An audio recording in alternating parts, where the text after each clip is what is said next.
नमस्कार, सुप्रभात. मी रुशाली यादव सारंग. आता आपण पाहणार आहोत सुपरफास्ट 100 बातम्या. अजित पवार गट महायुतीमध्ये 70हून अधिक जागांवर दावा करणार. विद्यमान आमदारांपैकी कोणाचेही तिकीट कापलं जाणार नाही. देवगिरीवरच्या बैठकीमध्ये हमी तर वादग्रस्त वक्तव्य टाळण्याच्या सूचना. मुंबईतील 36 जागांवर लवकरच तोडगा काढण्यावर मवियाची खलबत. मुंबईतील 6 ते 7 जागांवर तिढा. मेरिटनुसार जागावाटप बैठकीमध्ये चर्चा झाल्याची माहिती. पुढील 10 ते 15 दिवसांमध्ये विधानसभा निवडणुकीची आचारसंहिता लागणार. मंत्री गिरीश महाजनांचं मोठं विधान. 70 ते 80% जागांवर महायुतीचा निर्णय झालाय. लवकरच पूर्ण निर्णय समोर येईल. आमच्या एकेका जागेचा निर्णय मेरिटवर करणार. बावनकुळेंचं वक्तव्य. महामंडळ वाटपामध्ये सर्वांना सामावून घ्यावं. महामंडळ वाटपासंदर्भात अजित पवार शिंदे फडणवीसांशी बोलणार. सुनील तटकरेंची माहिती. जागा वाटपावर अंतिम होत नाही तोवर प्रत्येक पक्ष दावा करणार. जागा वाटपाचा निर्णय झाल्यानंतर आम्ही एकत्र लढणार. प्रवीण दरेकरांची प्रतिक्रिया. राज्यामध्ये आचारसंहिता लागल्यावर सर्व संपणार. महामंडळ वाटपावरून जितेंद्र आव्हाडांनी महायुतीला डिवचलं. शिंदे राज्यामधील भाजपच्या नेत्यांना रिपोर्ट करत नाहीत. महामंडळ वाटपावर रोहित पवारांचा भाजप अजित पवार गटाला टोला. एक देश एक निवडणूक प्रस्तावाला मान्यता. येत्या हिवाळी अधिवेशनामध्ये केंद्र सरकार याबाबतचं विधेयक मंजूर करणार. एक देश एक निवडणूक कॅबिनेटमध्ये झालेला ऐतिहासिक निर्णय. प्रवीण दरेकरांची प्रतिक्रिया. तर 100 दिवसाच्या काळामध्ये मोदींनी दिलेलं आश्वासन पूर्ण केलं. बावनकुळेंचं वक्तव्य. मोदीजी हा निर्णय एकटे घेणार नाही. सर्वसंमतीनं निर्णय होणार. एक देश एक निवडणुकीवर सुधीर मुनगंटीवारांची प्रतिक्रिया. राष्ट्रीय पक्ष टिकून प्रादेशिक पक्षांना संपवण्याचा मोदींचा डाव. एक देश एक निवडणुकीवर एमआयएमचे नेते अझरुद्दीन ओवेसींची टीका. आधी राज्यामधल्या महापालिका नगरपालिकांच्या निवडणुका घ्या. एक देश एक निवडणुकीवरून राज ठाकरेंचा मोदी सरकारला टोला. तर स्थानिक स्वराज्य संस्थांच्या निवडणुका लवकरात लवकर घेण्याची ट्विटद्वारे मागणी. अकोल्यामधल्या मनसे कार्यकर्ता जय मालोकार मृत्यू प्रकरणाला धक्कादायक वळण. हृदयविकारानं नव्हे तर मारहाणीमुळे मृत्यू झाल्याचा पोस्टमॉर्टम अहवाल. जय मालोकारच्या मृत्यूबाबत उच्च स्तरावर चौकशी करावी. संशय कुणावरही नाही. पोलीस संरक्षण द्या. मालोकर कुटुंबाची मागणी. राहुल गांधींची जीभ छाटू नये तर त्यांच्या जिभेला चटके द्यायला हवेत. शिंदेच्या आमदारानंतर आता भाजप खासदार अनिल बोंडेंचं वादग्रस्त विधान. राहुल गांधींनी चैत्यभूमीवर जाऊन माफी मागावी. राहुल गांधींनी माफी मागितल्यास मी माझे शब्द मागे घेणार. संजय गायकवाडांचं वक्तव्य. संजय गायकवाडांचं वक्तव्य ही त्यांची वैयक्तिक भूमिका. पक्षानं असं वक्तव्य केलेलं नाही. अशी वक्तव्य होऊ नयेत या मताचा मी. गायकवाडांच्या वक्तव्यावर मंत्री उदय सामंतांची प्रतिक्रिया. खरं तर राहुल गांधींना गुन्हा दाखल व्हायला हवा. एससी एसटी ओबीसी समाजामध्ये राहुल गांधींनी भीती निर्माण केली. अनिल बोंडेंची प्रतिक्रिया. राहुल गांधी तुमच्या गिधाड धमक्यांना घाबरणारे नाहीत. राहुल गांधींबाबत अवकातीमध्ये राहून बोला, अन्यथा जनता रस्त्यावर आणेल. विजय वडेट्टीवारांचा निशाणा. काँग्रेसकडून आज राज्यभरात आंदोलनाची हाक. राहुल गांधींविरोधातील भाजप नेत्याच्या वक्तव्याविरोधात आंदोलन करणार. पुण्यामध्ये संभाजीराजे छत्रपती बच्चू कडू आणि राजू शेट्टींची एकत्रित बैठक. इतर घटक पक्षांच्या उपस्थितीमध्ये सकाळी 11:30 वाजता बैठक होणार. विधानसभेसाठी रणनीती आखण्याची शक्यता. बुलडाण्यामध्ये आज महिला सशक्तीकरण कार्यक्रम. मुख्यमंत्री आणि दोन्ही उपमुख्यमंत्र्यांच्या उपस्थितीमध्ये 26 पुतळ्यांचं आज लोकार्पण होणार. बुलडाण्यामध्ये लोकशाही विरुद्ध हुकुमशाही आशयाचे बॅनर झळकले. मुख्यमंत्र्यांच्या दौऱ्याआधीच बॅनर झळकल्यानं चर्चांना उधाण. अज्ञात व्यक्तीनं बॅनर लावल्याची माहिती. मंत्री अब्दुल सत्तारांच्या समर्थकांकडून आज सिल्लोड बंदची हाक. रावसाहेब दानवेंच्या विरोधात मोर्चा. दानवेंनी सिल्लोडचा उल्लेख पाकिस्तान असा केल्यानं मोर्चा काढणार. मुंबईतील भाईंदर परिसरामध्ये आज काँग्रेसची कोकण विभागीय आढावा बैठक. काँग्रेसचे वरिष्ठ नेते उपस्थित राहणार. केंद्रीय अर्थमंत्री निर्मला सीतारामन पुणे दौऱ्यावर. महाराष्ट्र बँक फाउंडर डेच्या कार्यक्रमाला हजेरी लावणार.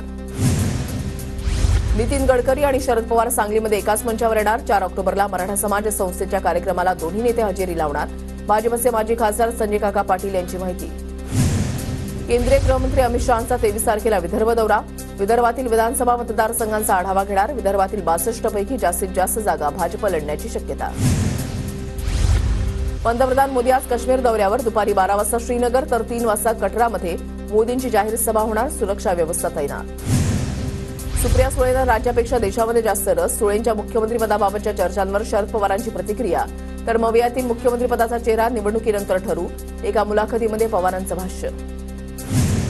प्रगत महाराष्ट्रामध्ये भविष्यात महिलेला मुख्यमंत्रीपद मिळावं. रश्मी ठाकरे आणि सुप्रिया सुळे मुख्यमंत्रीपदासाठी सक्षम. वर्षा गायकवाड यांची प्रतिक्रिया. रश्मी ठाकरेंनी राजकारणामध्ये कधीही रस घेतलेला नाही. कारण नसताना नाव घेणं योग्य नाही. महिला मुख्यमंत्रीपदाच्या प्रश्नावर किशोरी पेडणेकरांची प्रतिक्रिया. महाराष्ट्रामध्ये भाजपचे नेते देवेंद्र फडणवीस आहेत, त्यामुळे तेच भाजपचे मुख्यमंत्री होतील. बावनकुळेंकडून गिरीश महाजनांच्या वक्तव्याला दुजोरा. सीएम पदासाठी फडणवीस हाच भाजपचा चेहरा. बावनकुळेंकडून महाजनांच्या वक्तव्याचं समर्थन. तर मीच कॅप्टन असं म्हणणाऱ्या शिंदेनं आता भाजपनं डिसमिस केलंय. संजय राऊतांची टीका. अमित ठाकरेंनी भांडूप दिंडोर्शीमधून विधानसभा निवडणूक लढवावी. मनसे कार्यकर्त्यांची राज ठाकरेंकडे आग्रही मागणी. मनोज चव्हाण यांची माहिती. अमित ठाकरे यांच्या उमेदवारीसाठी मागाठाणे आणि भांडूपमध्ये मतदारसंघात बॅनरबाजी. मनसेचे उपाध्यक्ष मिलिंद घाग यांनी लावले बॅनर्स. अमित ठाकरेंच्या उमेदवारीसाठी पक्षामध्ये आग्रही मागणी. पैसे घेऊन वैजापूरची उमेदवारी देण्याचा घाट ठाकरेंनी रचला होता. शिंदेगडाचे आमदार रमेश बोरनारे यांचा गंभीर आरोप. तर जो जास्त बोली लावेल त्याला तिकीट मिळेल, ही ठाकरे गटाची भूमिका. संजय शिरसाट यांची टीका. विधानसभेला 250 जागा लढण्याची ताकद असलेला आमचा पक्ष. 250 जागा जिंकल्या तर राज ठाकरे मुख्यमंत्री असतील. मनसे नेते कर्णबाळा दुंदबळेंची प्रतिक्रिया.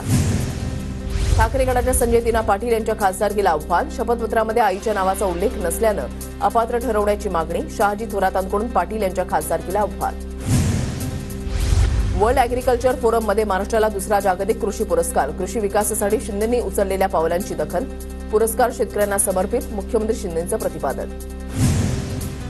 2026 साठी आम्ही आधीच अॅडव्हान्स बुकिंग करतोय. आमचाच मुख्यमंत्री असेल. 2026ला सेमीकंडक्टरची पहिली चिप काढायला आम्हालाच बोलवा. फडणवीसांची टोलेबाजी. महाराष्ट्रामधील राजकारण आता रंगमंचावर सादर होणार. मला काही सांगायचंय. मुख्यमंत्री शिंदेंवर आधारित नाटक. अभिनेता संग्राम समेळ मुख्य भूमिकेत असणार. नितेश राणे आणि हाजी अराफत यांची तासभर चर्चा. पैगंबरांवर आक्षेपार्ह वक्तव्य करणार नाही. राणेंचं हाजी अराफत यांना वचन. प्रहार जनशक्ती पक्षाकडून निफाड चांदवडमधील उमेदवार घोषित. निफाडमधून गुरुदेव कांदे प्रहारचे उमेदवार असणार. तर चांदवडमधून गणेश निंबाळकरांना उमेदवारी जाहीर. बीडमध्ये भाजपा आमदार लक्ष्मण पवारांकडून निवडणूक न लढण्याचे संकेत. 15 दिवसामध्ये मी निर्णय जाहीर करणार. गेवराईमध्ये चांगले अधिकारी द्या म्हणून अनेकदा पक्षाला विनंती केली. लक्ष्मण पवारांचं वक्तव्य. अंतरवाली सराठीमध्ये छत्रपती संभाजीनगर विभागाचे माजी आयुक्त मधुकर राजे आर्दड यांनी घेतली जरांगे पाटलांची भेट. आर्दड घनसावंगी विधानसभा मतदारसंघातून इच्छुक उमेदवार. आरक्षणासाठी धनगर समाज पंढरपूरमध्ये आक्रमक. मोहोळ तालुक्यामधल्या संताजी वाघमोडेंचा आत्मदहनाचा प्रयत्न. जवळच्या इतर कार्यकर्त्यांमुळे अनर्थ टळला. राजू शेट्टी यांनी घेतली साखर आयुक्तांची भेट. केंद्र सरकारकडून साखर अध्यादेशामध्ये धोरणात्मक बदल करण्याच्या निर्णयामध्ये शेतकऱ्यांची बाजू समजून घेण्याची मागणी. नवीन अध्यादेशासाठी विविध सूचना सुचवल्या.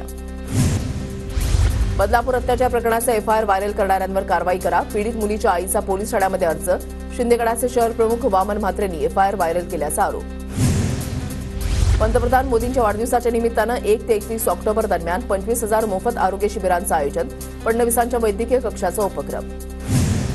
कशेडी घाटामधील एक बोगदा अंतर्गत कामासाठी उद्यापासून बंद. गणेशोत्सवाला कोकणामध्ये जाणाऱ्या प्रवाशांसाठी बोगद्यातून वाहतूक सुरू केली होती. म्हाडाच्या मुंबई मंडळाच्या 2030 घरांच्या सोडतीच्या अर्ज विक्री स्वीकृतीला प्रतिसाद. महागड्या घरांची संख्या अधिक असतानाही अर्ज विक्री स्वीकृतीचे प्रमाण समाधानकारक. आतापर्यंत 1 लाखाहून अधिक इच्छुकांनी अर्ज भरले. 2 वर्षांमध्ये ज्येष्ठ नागरिकांसाठी लोकलमध्ये स्वतंत्र डबा. एका मालडब्याचे ज्येष्ठांसाठीच्या डब्यामध्ये रूपांतर. रेल्वे प्रशासनाची उच्च न्यायालयाला माहिती. म्हाडा भवनामध्ये हिरकणी कक्ष उभारण्यात येणार. कामानिमित्त तान्ह्या बाळाला घेऊन येणाऱ्या महिलांसाठी सुविधा. पावसाळ्यामध्ये पर्यटकांसाठी बंद केलेल्या जंजिरा किल्ल्याचे दरवाजे 2 ऑक्टोबरपासून उघडणार. पुरातत्व विभागाकडून किल्ल्याच्या साफसफाईची कामं सुरू. एमबीबीएस बीडीएस अभ्यासक्रमाची दुसरी फेरी 26 सप्टेंबरपासून. 1 ऑक्टोबरपासून वैद्यकीय आणि दंत अभ्यासक्रमाचं शैक्षणिक वर्ष सुरू होणार. खाद्यतेलांच्या किमतीमध्ये 10 ते 20 रुपयांची दरवाढ. सणासुदीच्या दिवसामध्ये खाद्यतेलाचा वापर जास्त असल्यानं किमतीही वाढल्या. गणेशोत्सवानंतर कोल्हापूरकरांना नवरात्रोत्सवाचे वेध. करवीर निवासिनी अंबाबाई मंदिरामध्ये तयारीला वेग. पश्चिम देवस्थान समितीकडून शिखरांच्या रंगरंगोटीला आणि स्वच्छतेच्या कामाला सुरुवात. खेडच्या सावरुडी राजगुरुनगर मार्गावरील विद्यार्थ्यांचे ग्रामस्थांसह बस अडून. राजगुरुनगर आगाराविरोधात आंदोलन. एसटी बसच्या कमी फेऱ्या आणि बस वेळेवर येत नसल्यामुळे शालेय विद्यार्थ्यांचे हाल. जळगावच्या मुसाळ आणि मुक्ताईनगरमध्ये 10 दिवसांच्या विश्रांतीनंतर जोरदार पावसाची हजेरी. पावसामुळे तूर उडीद कपाशी पिकाला फटका बसण्याची शक्यता. सांगलीच्या शिराळ्यामध्ये चांदोली धरण 100% भरण्याच्या मार्गावर. पावसानं ओसंत घेतल्यामुळे धरणामध्ये पाण्याची आवक बंद. परभणीमध्ये येलदरी जलाशय 80% भरलं. परभणीकरांची पाण्याची चिंता मिटली. सोलापूरच्या करमाळ्यामधल्या मांगी तलाव 99.60% भरला. तलाव भरल्यानं शेतकऱ्यांमध्ये समाधानाचं वातावरण. जळगावच्या हतनूर धरणाचे 4 दरवाजे उघडले. धरणामधून 9,323 क्युसेकनं पाण्याचा तापी नदी पात्रामध्ये विसर्ग. भंडारा जिल्ह्यामधल्या लेंडेझरी इथल्या नागरिक 5 महिन्यांपासून पिण्याच्या शुद्ध पाण्यापासून वंचित. ग्रामपंचायत पदाधिकाऱ्यांचं दुर्लक्ष. 2 ते 3 किलोमीटर अंतराहून महिलांवर पाणी आणण्याची वेळ. ई-पीक पाहणीसाठी 23 सप्टेंबरपर्यंत मुदतवाढ. शेतकऱ्यांनी तत्काळ ई-पीक नोंदणी करण्याचे भंडारा कृषी विभागाचं आवाहन. सीमावर्ती भागामध्ये असलेल्या मध्य प्रदेशच्या खेतिया बाजार समितीमध्ये कापूस खरेदीला सुरुवात. कापसाला प्रति क्विंटल 7,500 रुपयांचा दर.